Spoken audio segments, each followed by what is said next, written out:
have to talk about Warthog. So as everybody knows, I'm a Warthog whale. I've been a Warthog whale for quite some time. I became a Warthog whale thanks to, of course, my purchases of BC250s early on. And those are basically old PS5 silicon that are repurposed for cryptocurrency mining. The advantage that they have on Warthog in particular is that they have a CPU and a GPU on one board. So you don't have to buy a motherboard, CPU, and memory for every single rig, meaning that you can have essentially a higher density in a smaller footprint to mine specifically Warthog, which requires that you have CPU and GPU on the same mining rig, and it's typically anywhere from 1 to 2 per rig. I thought this was a very unique project. Obviously, it is fair launch, which I support, built from the ground up by people who are just passionate about cryptocurrency, which is really cool. Lots of good things to say about them. Unfortunately, we had something come up and I was really busy and I finally caught it over the past week. But Warthog decided to make a decision that was very interesting. When ZEGX got hacked, they decided that they were going to essentially lock the ZEGX wallet via a node update.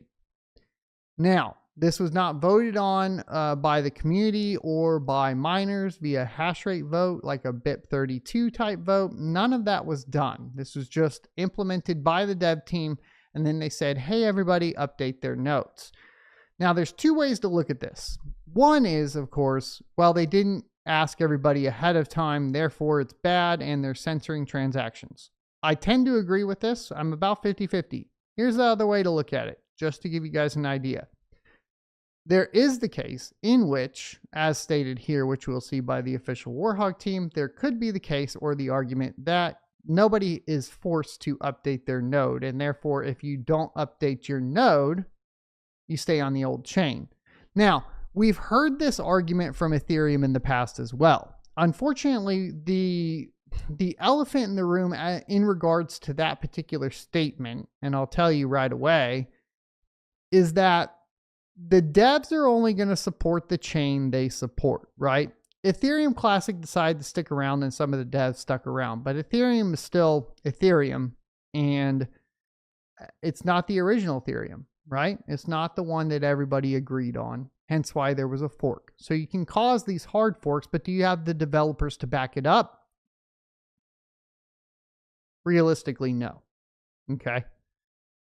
So to say, you know, oh, well, the community decides by basically deciding whether or not they're going to update their nodes to the official node that the developers pushed and are telling you you have to update to is a little disingenuous. And I really, I'm a bit offended by that statement in particular, because essentially it's like preying on ignorance, right? So what is the issue with deciding to do this? Obviously, it demonstrates that the Warthog development team has the capability and the willingness to censor transactions and to lock your wallet without your consent. And that's what this demonstrates at the end of the day. Now you could say, okay, well, they did the right thing. They did it for the good of the people. That's how bad things always start. Every single time you have basically a bad situation arise, let's take the Nazi party, for example. It always starts out, we did it for the good of the people, and they are, oh, they're such good Christ-like figures, and we should just trust them. No, don't trust, verify, mother.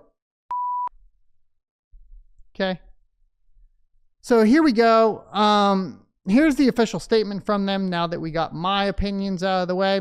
They said, about a week ago, the ZEGX exchange was hacked. We were given little detail on the situation, and rather than simply hoping for the best, the Warthog development team acted swiftly to develop a plan aimed at protecting funds on ZEGX Warthog wallet. To do this, Warthog presented an option for network and node operators who wanted to place a temporary hold on the ZEGX wallet. preventing further unauthorized withdrawals while the ZEGX team worked on a fix. As always, it was our wish to protect Warthog users from negative implications. We apologize that this time we took quick action without doing proper upfront discussion and voting, which was criticized by some parts of the community. However, the huge support of node operators switching to patched node can be seen as a vote in favor of the patch.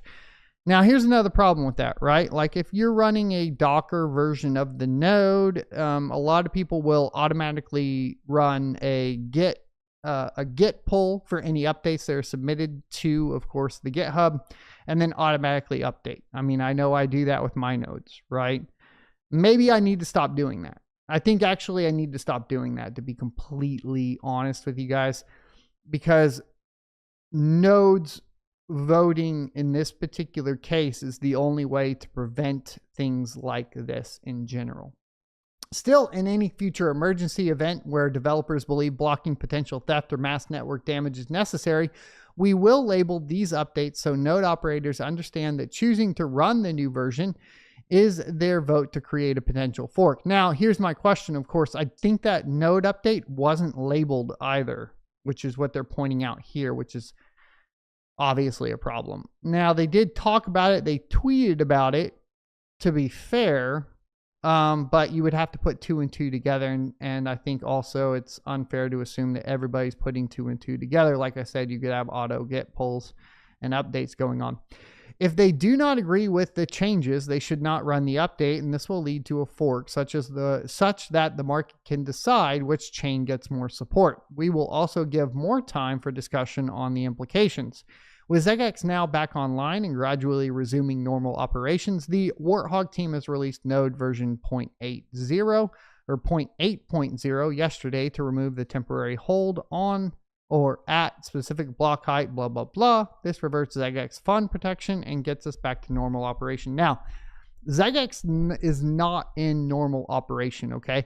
ZEGX is specifically in damage control operation with the potential of not continuing service, right? They're opening up purely for you to get your funds out. Let me say that again. You should approach ZEGX as, right now, opening up to let you get your funds out. Now, there's another issue, of course. They did say U.S. participants are not allowed. You'll have to use a VPN if you're stateside to go ahead and get your funds out. It is non-KYC still, I believe, unless, of course, you did KYC yourself. Then I guess you're screwed. You can see yourself out, but that's on you. Personal responsibility and all that. I'd like to hear your guys' thoughts and opinions on Warthog. I've given you both kind of sides or arguments to the story. The voting can be done via actually doing a rig. I think it should be voted via hash power because not everybody runs a node. That's how I kind of see it.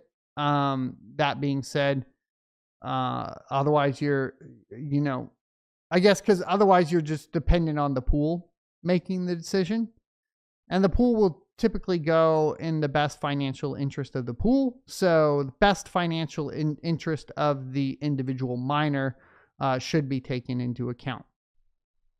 I'm not a fan of this. It's straight up censorship. It means that it doesn't, hold up to the Bitcoin white paper. And yes, I'm still a Warthog whale. I guess I'm holding this one all the way to 0, boys. It is what it is. I hope you enjoyed this clip from the Crypto Mining Show. If you would like to see more from this particular episode, take a look up here. Don't forget to also subscribe to the channel. And if you want to support me directly, you can go to sonofatech.locals.com and become a member. Thanks for watching, and I will see you next Tuesday.